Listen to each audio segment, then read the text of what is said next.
ஆக்சுவலாக இந்த sweet recipe பார்த்திங்கன்னா நம்ம தீபாவளிக்கே போஸ்ட் பண்ணியிருக்கணும். ஆனால் கொஞ்சம் டைம் ஆகிடுச்சு, எடிட் பண்ண முடியல. அதனால் தீபாவளி தீந்து நம்ம போஸ்ட் பண்ணுறோம். தப்பாக எதுவும் நினச்சிக்காதீங்க. இது கொஞ்சம் பண்ணுறதுக்கு கொஞ்சம் கஷ்டமாகவும் இருக்கும். ஆனால் சாப்பிட்டா அந்த கஷ்டம் எல்லாமே மறந்து போயிடும். அந்தளவுக்கு டேஸ்ட்டாக தித்திப்பாக சூப்பராக இருக்கும். இன்றைக்கி நம்மளோட மெத்தடில் மஸ்கூத் ஹல்வா எப்படி பண்ணுறதுன்னு பார்க்கலாங்க. Welcome to R channel my first view.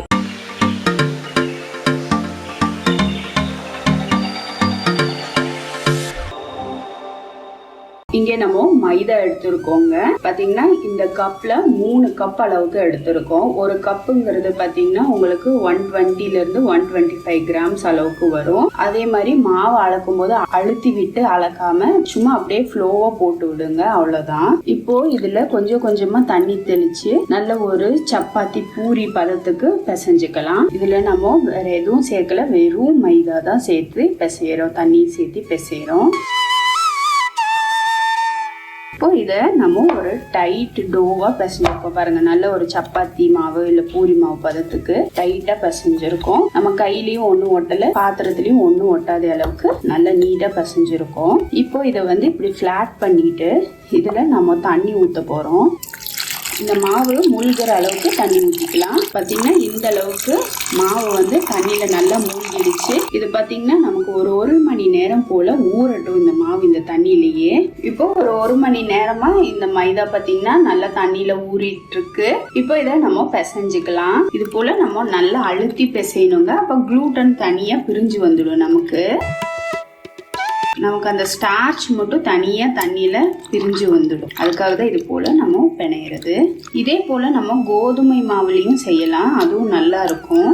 நம்ம ஷாப்பில் எப்படி இருக்குமோ அதே மெத்தடில் செய்கிறோம். அதனால நம்ம மைதாவை வச்சு செய்கிறோம். இது நம்ம ஏன் இது போல் ஊற வைக்கிறோம் அப்படின்னா, அப்போ தான் உங்களுக்கு அந்த க்ளூட்டன் பிரிஞ்சு அந்த மாவு தனியாக பிரியறதுக்கு அதுக்கு டைம் வேணும். அதுக்காக தான் நம்ம அது போல் தண்ணியில் ஊற விடுறோம். இப்போ இந்த அளவுக்கு நம்ம பிசைஞ்சிட்டோம். இதை கொஞ்சம் வடிகட்டி எடுத்துக்கலாம். அதுக்கப்புறம் திரும்பவும் கொஞ்சம் தண்ணி விட்டு நம்ம இது போல மிச்சம் இருக்கிறத பிசைஞ்சு எடுத்துக்கலாங்க. இப்போ திரும்பவும் நம்ம தண்ணி கொஞ்சமா சேர்த்து கொஞ்சம் நல்லா பிசைஞ்சிக்கலாம். பாருங்க, பிணைய அந்த க்ளூட்டன் மட்டும் எப்படி பிரிஞ்சு வருது பாருங்க. இந்த ஸ்டார்ச் பார்த்தீங்கன்னா கீழே தங்கிடும். அதனால நல்லா ஒரு தடவை கலந்துக்கோங்க. நான் கை நல்லா கழுவி இருக்கேன், சானிடைஸ் பண்ணி இருக்கேன். கையெல்லாம் போட்டு இது மாதிரி பண்றாங்கன்னு ஃபீல் பண்ணாதீங்க. இதோட க்ளூட்டன் பாருங்க இப்படி இருக்கு, இந்த அளவுக்கு இருக்கு. இது தனியா எடுத்து வச்சிருக்கோம். இதை வேஸ்ட் பண்ணணும்னு அவசியம் கிடையாது. இது அவிச்சு இதுல கூட நம்ம நிறைய ரெசிபிஸ் பண்ணலாம். ஒரு தடவை வடிகட்டிடலாம். இப்போ இது ஒரு மணி நேரம் போல நம்ம மூடி ஒரு ஓரமா வச்சிடலாங்க. அப்ப என்ன ஆகும்னா, எக்ஸஸான தண்ணியில மேலே எலும்பி வந்துடும். கீழே அந்த ஸ்டார்ச்சோட இருக்கிற அந்த சப்ஸ்டன்ஸ் கீழே நின்னுக்கும். நம்ம அந்த எக்ஸஸான தண்ணியில எடுத்துட்டு அதுக்கப்புறம் தான் அல்வா பண்ண போறோம். இந்த எக்ஸஸான தண்ணி எடுக்காம நம்ம அப்படியே செய்தோம்னா நமக்கு கிண்டுறதுக்கு ரொம்ப டைம் எடுக்கும். அதனால நம்ம இது போல ஒரு ஓரமா ஒரு மணி நேரம் போல அப்படியே டிஸ்டர்ப் பண்ணாம வச்சிடலாம். இப்போ நம்ம தேங்காய் எல்லாம் உடைச்சு வச்சிருக்கோம். இப்போ நம்ம அல்வாவோட ரேஷியோ என்னன்னு பார்க்கலாங்க. அல்வாவோட ரேஷியோ என்னன்னா, இப்போ கப் மெஷர்மெண்ட்ல சொல்லணும்னா 1 கப் அளவுக்கு நீங்க மைதா மாவு எடுத்தீங்கன்னா 1 கப் அளவுக்கு சர்க்கரை எடுத்துக்கோங்க. இன்னைக்கு நம்ம 3 கப் மைதா எடுத்திருக்கோம், அதனால 3 கப் அளவுக்கு சர்க்கரை எடுத்திருக்கோம். இதுக்கு தேங்காய் எப்படி அளக்கிறது அப்படின்னு பாத்தீங்கன்னா, நல்ல பெரிய சைஸ் தேங்காவா இருந்தா ஒரு தேங்காய் எடுத்துக்கலாம். இது பாத்தீங்கன்னா சின்னதா இருக்கு தேங்காய், பாருங்க நான் உடைச்சிட்டேன். ஆனா பாருங்க ஒரு சின்னதா இருக்கு, இந்த அளவுக்கு தான் இருக்கு.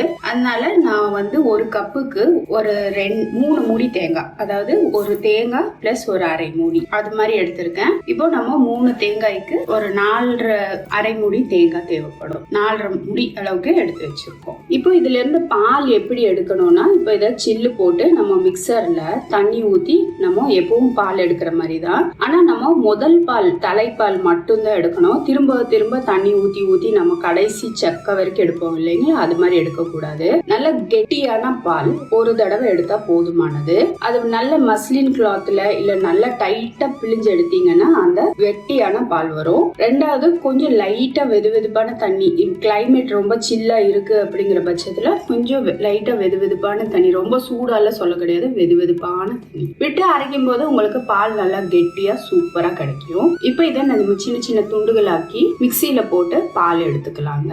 தேங்காய் பாத்தீங்கன்னா நல்ல இது போல நல்ல பருப்பு டென்ஸா இருக்கிற தேங்காவா பார்த்து எடுத்துக்கோங்க. அப்பதான் பால் நல்லா வரும். உங்களுக்கு ஹல்வாவும் நல்ல டேஸ்டியா சூப்பரா வரும். இந்த ஹல்வா பொறுத்த வரைக்கும் நமக்கு மொத்தம் 3 இன்கிரீடியன்ட் தாங்க. அதாவது தேங்காய், மைதா, சர்க்கரை. உங்களுக்கு ஆப்ஷன் வேணும்னா முந்திரி, பாதாம் எல்லாம் சேர்த்திக்கலாம், அது உங்களோட சாய்ஸ். ஆனா இதுக்கு நெய் எல்லாம் துளியும் தேவைப்படாது. இப்போ மிக்சர் ஜார்ல நம்ம சின்ன சின்ன ஸ்லைஸா கட் பண்ணி சேர்த்திக்கலாம். இப்போ நம்ம தேங்காவை பல்ஸ் மோட்ல பண்ணியிருக்கோம். இப்போ நீங்க 1 கப் மைதா அளவுல செய்யலாம் அப்படின்னு நீங்க நினைச்சீங்கன்னா 1 கப்புக்கு 1 கப் சர்க்கரை, ஒரு முழு தேங்காய் சொன்னேன் இல்லைங்களா? அப்ப அந்த ஒரு முழு தேங்காய்க்கான தண்ணி அளவு என்னன்னு பாத்தீங்கன்னா ஒரு 1.5 கப். நீங்க 1 கப் மைதால செய்யறதா இருந்தாலும் சரி, 3 கப் மைதால செய்யறதா இருந்தாலும் சரி, அந்த கரெக்டான மெஷர்மெண்ட்டை உங்களுக்கு நான் டிஸ்கிரிப்ஷன் பாக்ஸ்ல கொடுக்குறேங்க. இப்போ நம்ம இந்த தேங்காவை நல்லா பிழிஞ்சு எடுத்துடலாம் பால் தனியா. இப்போ கரெக்டா 1 மணி நேரம் கழிச்சு பார்த்தோம்னா பாருங்க, தண்ணி எல்லாம் நல்லா மேலே எலும்பி நிக்குது. இப்போ இது மேலால இருக்கிற தண்ணி எல்லாம் எடுத்துட்டு கீழே இருக்கிற அந்த ஸ்டார்ச் மட்டும் நம்ம எடுத்துக்கலாம். டிஸ்டர்ப் பண்ணாம அப்படியே மேலால மெதுவா எடுத்தோம்னா தண்ணி எல்லாம் வந்துடும். இப்போ கீழே பாத்தீங்கன்னா இந்த மைதா பால் மட்டும் தனியா நிக்குது, மேலால அந்த தண்ணிய எடுத்தாச்சு. இது நமக்கு தேவையில்லை. இப்போ இங்க அடிகனமான கடாய் ஒண்ணு எடுத்திருக்கோம். இது ஒண்ணும் இல்லைங்க, இது மஞ்சள் கிழங்கு அவிச்சப்போ அந்த மஞ்சள் கரை பட்டிருக்கு, குக்கு மீன் அதிகமா இருந்தனால பரவாயில்ல. இப்போ இந்த மைதா பாலை இந்த கடாயில சேர்த்திடலாம். நம்ம இதுல சர்க்கரைய சேர்த்திடலாம். அடுத்ததா நம்ம தேங்காய் பாலும் சேர்த்திடலாங்க. நல்லா சுத்தமா வடிகட்டின தேங்காய் பால். இப்போ நம்ம சர்க்கரை நல்லா கரையிட்டோங்க. அதனால இன்னும் நம்ம ஸ்டவ் மேல ஏத்த கிடையாது. ஃபர்ஸ்ட் கீழே வச்சு நம்ம இது போல இந்த தேங்காய் பால் மைதா பாலோட இந்த சர்க்கரை நல்லா ஈவனா கலந்துருக்கும். சப்போஸ் கீழே சர்க்கரை நின்னுக்கும், அதனாலதான் முதல்ல நம்ம இது போல கலந்துக்கிறது. அதே போல அந்த மைதாவோட ஸ்டார்ச் இருக்கு இல்லைங்களா, அது கீழே போய் நின்னுக்கும் கெட்டியா, அதனால நல்லா கலந்து விட்டுறலாம் ஃபர்ஸ்ட். இப்போ சர்க்கரை நல்லா கரைஞ்சாச்சு. இப்போ இதை ஸ்டவ் மேல எடுத்து வைக்கலாம். ஃப்ளேம் பாத்தீங்கன்னா நல்ல மீடியம்லயே வச்சு குக் பண்ணணும். ஃப்ளேமை ஹை பண்ணிட வேணாம், கைவிடாது கலக்கிட்டே இருக்கணுங்க. இப்போ ஒரு 10-15 நிமிஷம் ஆயிருக்கும். இப்ப பாருங்க, இப்பதான் உங்களுக்கு அப்படியே கொஞ்சமா அந்த அம்பிளி பதத்துக்கு கெட்டியாக ஆரம்பிச்சிருக்கு. கைவிடாத கலக்கிக்கோங்க, ஃப்ளேமை ஹை பண்ணிட வேணாம். இது மாதிரி மரக்கரண்டி இருந்தா கொஞ்சம் உங்களுக்கு பிடிக்கிறதுக்கு ஈஸியா இருக்கும். சேம் டைம் கலக்கறக்கும் கை சூடாகாது. இல்லாட்டி நம்ம இரும்பு அது மாதிரி எல்லாம் பண்ணும்போது சூடு கரண்டி வழியா கைக்கு ஏறும். என்கிட்ட இந்த சைஸ் தான் இருக்கு. இனி கூட கொஞ்சம் ஹேண்டில் பெருசா இருந்துச்சுன்னா உங்களுக்கு கொஞ்சம் கன்வீனியன்டா இருக்கும். பாத்தீங்கன்னாலே தெரியும் கன்சிஸ்டன்சி அப்படியே மாறிட்டு இருக்கு. ஆனா கைவிடாத கலக்கணும். ஓரங்கள் எல்லாம் இது போல கொஞ்சமா எடுத்து விட்டுறலாம். ஏன்னா நம்ம கலக்கும் போது சுத்திலும் கொஞ்சம் அப்படியே ஒட்டிக்கும் இல்லைங்களா, ஆனா மெயினா கைவிடாது கலக்கணும், அதுதான் ரொம்ப முக்கியம். இப்போதான் பாருங்க இந்த அளவுக்கு கெட்டியா இருக்கு. ஒரு அரை மணி நேரம் ஆச்சு.